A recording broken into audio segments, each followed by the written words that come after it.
The modern customer journey.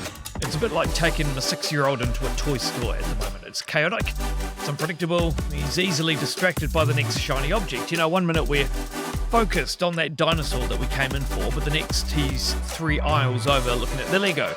Just when you think he's made a decision, something else catches his eye and the journey just begins all over again. And this is exactly how your customers are navigating their purchase decisions in this modern AI era, except instead of toy store aisles, they're bouncing between things like search engines, social media platforms, review sites, competitor websites, AI-powered recommendations like ChatGPT and Claude, all while being bombarded with personalized ads and personalized content at every single turn that they take. And literally over the past few months, we've been going deep on this podcast about this ever-changing customer discovery landscape, how it's changing so much and how AI is reshaping marketing from the exploration stage and the rise of zero-click search results to trying to investigate how AI tools are fundamentally changing how customers are finding and choosing our businesses. And one thing's become crystal clear with all of these episodes that we've released over the past few weeks, and that is that the traditional customer journey is getting more and more complex. It's more complex than ever. And it was earlier this week, actually, that I was listening to Stephen Bartlett's Diary of a CEO podcast. It popped in a bit of a concept from Google back in 2020, in fact. It was a bit of research that they had done, and it resurfaced and rekindled it in my mind. It was called the messy middle of customer decision making. And this concept, though, like I say, it's not new, it just took this renewed significance in my head as I started thinking about the AI-driven world that we're living in and how it perfectly complements all these recent podcast episodes that we've done into how customer discovery is actually evolving in 2025. So in this podcast, in this article, I want to break down this concept a bit more for you. I want to explain to you why it's more relevant now than ever before, especially as AI is continuing to reshape how customers discover and interact with businesses. So today, what I want you to learn is, firstly, what the messy middle concept is and why it matters more now, right now, than ever it has. How AI and modern digital platforms are actually making this middle even messier. And also I want to share some practical steps to adapt your marketing strategy for the new reality and share why traditional marketing funnels, they might actually be failing you in today's business landscape. So whether you're in the stage of struggling to make sense of AI's impact on your marketing right now, or maybe you're looking just to better understand your customer's journey, hopefully this deep dive, this podcast into the messy middle is going to help you navigate these changing times. If we haven't met before, my name's Jordan McFadgen. Welcome to the Marketing Mindset Podcast. And this is the first time you've been listening. This podcast is designed to help you navigate this cluttered world of marketing that we all face in this AI-driven world and help to challenge you to move away from random acts of marketing towards planning an intentional marketing strategy. And as I said there in the intro, what we're discussing today is not a new concept at all. Google first released their research looking at this concept, looking at the changing customer journey back in July 2020. They explained at the time how people decided what to buy lies in this messy middle of the purchase journey, and they were trying to get us to think away from that linear marketing funnel that we're all so used to. And even more so as we enter more prevalent digital marketing places this year as well, because AI is a big player and why this isn't so important today. But remember that this was actually put together back when the words like digital transformation was a bit of a buzzword of the COVID era.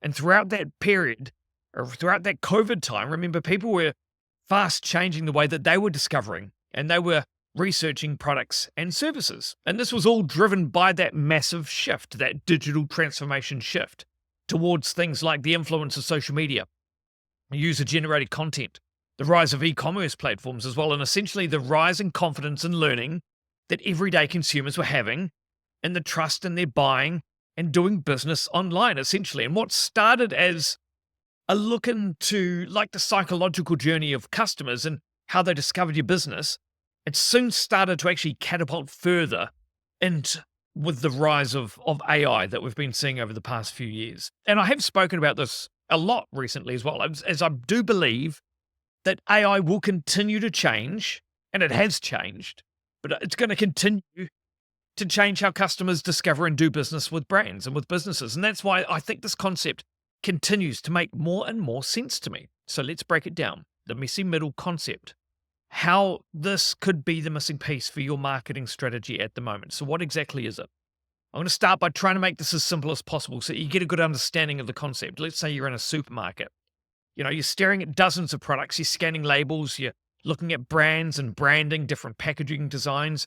You may pick up your phone, quickly check a brand online, you're comparing prices, you're reviewing a message that your friend had sent you via text, telling you about their recommendation about what product you should be looking at. You may even leave the supermarket that time without even buying the product right away, but then you return later that week. You finally go back and pick up the product. And that, what I've just described there, that's the messy middle. That space between someone's first thought about making a purchase and the moment that they actually buy. Because that point, the point is that it's not always a real straight linear path like we have to believe with that marketing funnel. People are looping back and forth. They're exploring options. They're reading reviews, comparing prices. Ultimately, people are getting distracted all the time. And as consumers, we're drowning in so much information at the moment. There's heaps of content out there. There's choices that we're having to make every single day, especially when we're online. And the internet, and especially the explosion of AI, has made everything so easily accessible for all of us. Every option, every price review, every expert opinion on a certain product, it's all there, ready for us to discover and find. So the decision-making overload is becoming really common. So that's like the real world example, but I want to break this down in more detail, explain actually how the diagram looks. So Google, when they did this research, so they actually put together this diagram. Obviously, I'll put this on the blog if you're reading the blog, or up on the screen now so you can see it on the YouTube video. But if you're listening to the podcast, I'll try and explain it as best as I can. The process starts with a trigger. And this is essentially that initial spark of interest or a need or maybe a problem that your consumer is facing. This could come from an advert, for example. The spark could be a recommendation or simply just that realization that I've got this problem that I need help being fixed. That's a spark. And then instead of moving in that straight line, that old school marketing funnel toward a purchase, the consumer then enters a phase of what was called the exploration phase, where they're actually out seeking out information, discovering new brands, and starting to consider their options. They may browse a few online stores, they may watch a few product reviews, maybe they can ask recommendations. And this phase really is a bit open-ended. And consumers are often encountering new possibilities that send them back to the beginning of their research. So already, I'm sure you can start to see why I think this is called the messy middle concept. You can already spot probably your own behaviors in discovery in what I've just kind of mentioned here for you as well. As people start to gather information, what they then do is they then move into that evaluation phase, where they begin comparing their options and they're comparing them more critically. And this is a stage where consumers are weighing things like the pros and cons of a product. They're really checking their reviews. They're comparing the prices. They're assessing whether a product or a service actually meets their needs. However, rather than just progressing directly to a purchase, a lot of consumers then are going to loop back into that exploration phase. That are going to suddenly discover a new alternative before returning back to the evaluation phase. And this cycle, going back and forth between those two phases, this cycle can repeat multiple times. But the trick is that if businesses can successfully guide a consumer through the loop and sharing clear information, clear trust signals, persuasive messaging, they can eventually move a consumer towards making a purchase. And throughout this process, we also need to remind ourselves that some consumers may actually abandon the journey altogether, while others are going to need some additional nudges along the way. Think like personalized recommendations, maybe time-sensitive offers, just to make sure you're pushing them towards a decision. So let's say you get the purchase. Brilliant.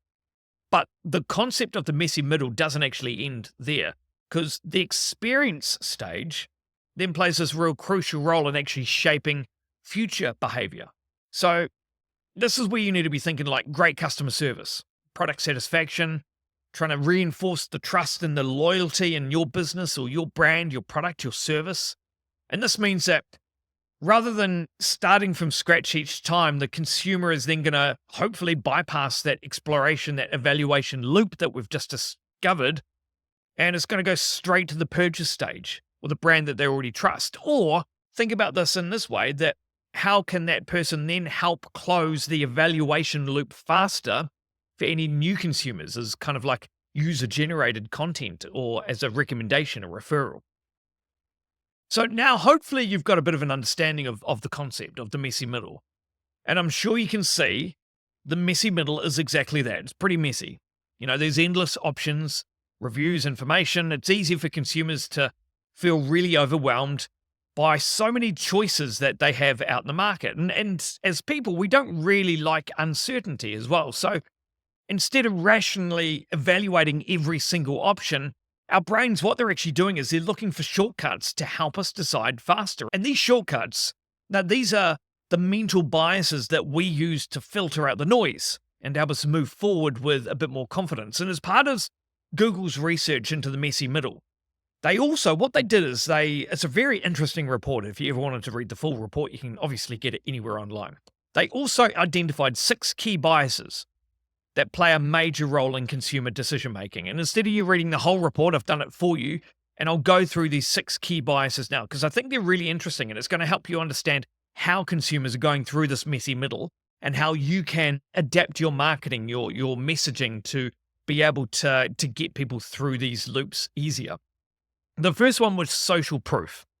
If others recommend it, it's got to be good. This is where you're thinking like product reviews, your testimonials, your influencer endorsements. The second one is scarcity. It's, if it's limited, it's got to be valuable type mindset. Obviously, if you've ever seen the only 2 left in stock or the limited time offer, that type of thing. The authority bias is the third one. So if an expert's going to endorse it, then it's got to be trustworthy. So this is where brands will do like celebrity collaborations, maybe the doctor recommended labels or Amazon's choice tag and things like that. Now, the fourth one is category mental shortcuts. So these are like the simple rules we use to make faster decisions. So an example of that is more megapixels clearly means a better camera, or a higher SPF clearly means a better sunscreen. So those mental shortcuts. Number 5, the power of free. So if there's something free, it's more attractive. So for example, free shipping, the try before you buy type promotion as well. And then the 6th one, the final one, was the framing effect. The way that information is actually being presented and how it changes how we perceive that product. So for example, it's that classic example, would you rather buy 95% fat-free yogurt or one that says it's got 5% fat?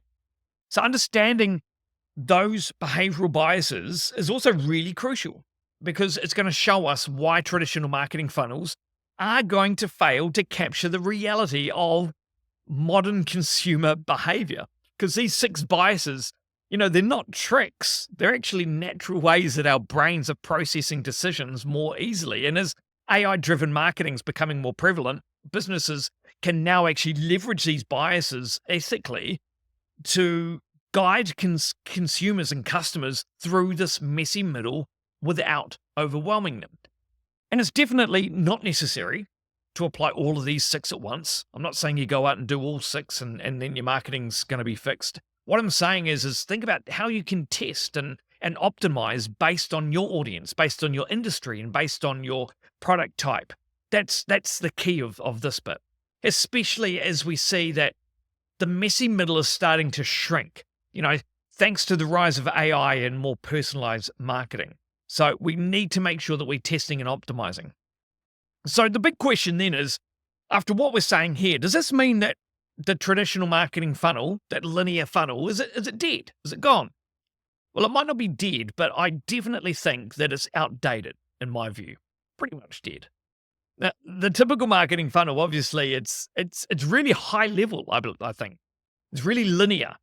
And the whole point of the messy middle concept is that it's trying to mirror customer behavior and trying to showing that customer behavior has changed and is changing. As people, we are explorers. We have more tools for discovery at our fingertips. So this concept of having someone follow the straightforward path towards a conversion with your business is getting less and less likely. And the research is really clear that consumers are really jumping around. They're moving back and forth between different platforms. They're getting influence from AI driven recommendations. They're seeing the social proof. They're seeing all your content. They're all presented at different stages of their journey. And it's also really hard to pinpoint a fixed entry and exit point for consumers as well. So when they first discovered your business, when they actually left, to when they maybe came back, and when they actually convert in the end of the day as well. Plus, what we're seeing is that AI is actually accelerating this decision making as well. And that old traditional marketing funnel, that's assuming that consumers are driving the journey themselves. But today, what we're seeing today is we're seeing more and more that all these amazing tech giant companies are guiding that process instead of having the consumer guide the process. Think about it. This is where the word algorithm comes in. The algorithms used by Google for search, Amazon for e-commerce, TikTok for social media as examples, they're getting more and more personalized. You get more and more personalized content on those platforms than you ever have before as they become more and more clever. And this means that discovery can really be driven by those platforms. So using this data, using the report, using the understanding of the concept, the question now is, how should we as marketers apply or test this concept with our marketing strategies? So what I've wanted to do is I want to give you the step-by-step guide so you can start to implement some of the learnings that you've taken away today. So the first step is understanding your customer's messy middle journey, because it's going to be different for every business, every industry, every niche. You need to work out your own customer's potential messy middle. How are your customers exploring products or services and evaluating your business before they actually make a purchase? This is where you need to use the data that you've got available to you right now, analytics, social media data, your Google Analytics, your CRM, HubSpot data, website heat maps. Track your customer behavior and look for certain patterns. Are they getting stuck somewhere? Where are they dropping off? Where are they even finding you? And sometimes the best way to start with this is actually just to conduct a survey. Understand any decision-making hurdles that your audience, your consumers, your customers have. Because you need to understand how your customers like to communicate, what content they're enjoying viewing, how are they actually purchasing, how are they discovering a product and service just like yours. So that's the first thing. Understand your customer's messy middle. The next thing is making your brand unmissable in this first phase, the exploration phase. So once you've got that understanding of your customer's messy middle, you need to understand and test ways to ensure that you're actually going to be visible where your customers are searching and discovering products just like yours. And this may be focusing on your content marketing strategy, the type of content that's going to resonate with your audience. So for example, informative content, trust building content, user generated content. And I think at this stage as well, this is where you need to be exploring using paid search, social media ads to try and reach and capture early interest in your product and service so that consumers understand that you even exist in the first place and they understand that main problem that you are actually solving. This is where you can use influencer, user generated content to get real customers to tell their story and influencers to help engage and showcase your brand. Then step 3, we then move into the evaluation phase. And I think this is where we need to think about how can we speed up the evaluation phase? Because the key at this stage is to reduce any friction and to avoid customers from looping back and going back into exploration. They don't want to go, oh, this isn't quite feeling right. I'm going to look at this tangent instead. Bam, they're straight back into exploration. You need to be reviewing how consumers make that final purchase from you and help them to reduce their decision-making burden experience when they are evaluating their product and service.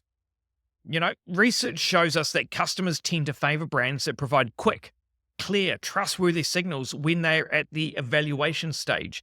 So you need to be thinking about how can you leverage things like social proof, your authority bias that we spoke about before, to try and reinforce trust in a customer's final decision. Make sure that they understand they're about to make a fantastic decision with engaging with your business. And when consumers visit your website or you contact you via your content on social media, The user experience should make that evaluation process as simple as possible with the appropriate detail and functionality that your consumers require as part of their messy middle journey. Then at this stage, you need to consider using tactics like retargeting messaging to engage with consumers who are still evaluating, but who may be in danger of exiting back into that explore mode. We don't want them going back into the exploration mode. We want to keep them in the evaluation mode to get them closer to that conversion. Step 4, test and apply those 6 key behavioral biases. As I said before, don't use them all, but consider thinking about your content, your current advertising, your messaging, the copy that's on your website, your social media language. Is there an opportunity for you to focus on or use one of those biases that we discussed earlier in your messaging? Social proof, scarcity, authority bias. Start to have a play around with those. Start to test them, adapt those biases to your content and to your overall marketing strategy, and look about how can you apply them to your strategy and how does it affect people's perception of you and your brand and your business. And then step 5, the final part, pretty common in marketing: test, measure, optimize, continuous improvement. It goes without saying with all your marketing to test and optimize, because you're not going to get it right the first time. And that's fine. That's completely fine, because it is the messy middle. The important thing is that we need to continue to test and refine and adapt all of the steps that we've spoken about above. So here are some ideas, some worthy tests that you should consider as you are working through your incorporating this into your marketing strategy. Try remove any friction, any of those barriers to decision making, and test it. Test your website speed, confusing messaging, poor user experience on your website. Run controlled experiments and test some of the behavioral biases in your messages. So you could test those in like your ad campaigns or your content or your website messaging. Maybe you could consider trialing retargeting and remarketing campaigns and adding that to your strategy, as I said before, the data is showing that customers potentially could leave before making a purchase, but they could be nudged back into action before going back into that exploration phase. Because marketing in the messy middle isn't about a single big change that you need to make to your marketing. Instead, it's about continuously testing and measuring and refining strategies based on real-world data. Because the traditional marketing funnel was built for a world where customer journeys were predictable and more linear. But in 2025, that world no longer exists. AI has exploded. AI tools have exploded. Combine this with increasingly sophisticated digital platforms, it's transforming how customers are discovering and evaluating businesses. And the messy middle concept, it isn't just a concept.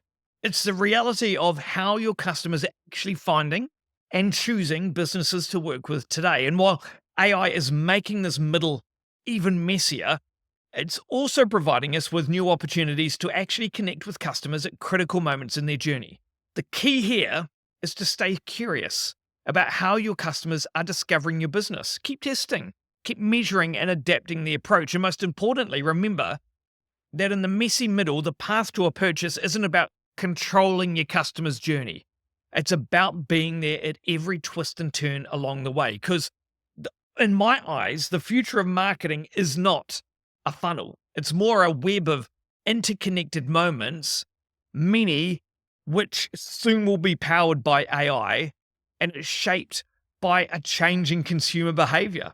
But it's going to be won by businesses who understand how to navigate this whole new reality that we're all trying to navigate and learn as we go. And that's why at Done by 9, we're committed to helping businesses try to navigate the shifting landscape. The traditional marketing funnel might be dying, but the opportunities to connect with and convert with customers have never been greater if you know where and how to show up. And if you want help from me or anyone on the team, you know how to reach out, doneby9.com. Or even if you can share this podcast with someone you think will benefit from the learnings, from the research that we've done, that will help me more than you will ever know as well. And I really appreciate that.